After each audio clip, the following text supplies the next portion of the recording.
India TV9 news Maharashtra.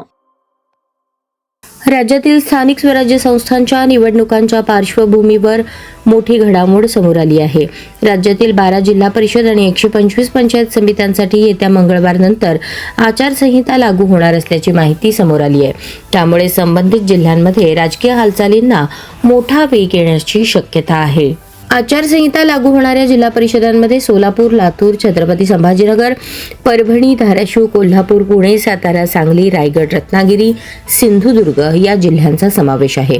या जिल्ह्यातील एकूण 125 पंचायत समित्यांसाठी ही आचारसंहिता लागू होणार असून निवडणूक प्रक्रियेची अधिकृत सुरुवात झाल्याचे संकेत मिळत आहेत.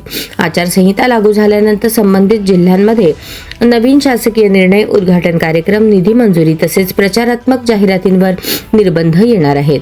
दरम्यान आचारसंहिता लागू होण्यापूर्वी सर्वच राजकीय पक्षांनी तयारीला वेग दिला असून उमेदवारांची चाचपणी, बैठका आणि संघटनात्मक हालचाली वाढल्या आहेत.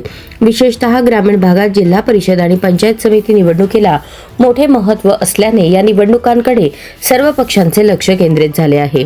राज्य निवडणूक आयोगाकडून लवकरच निवडणुकीचा सविस्तर कार्यक्रम जाहीर होण्याची शक्यता असून त्यानंतर मतदानाची तारीख, उमेदवारी अर्ज दाखल करण्याची प्रक्रिया आणि मतमोजणीचा कालावधी स्पष्ट होणार आहे.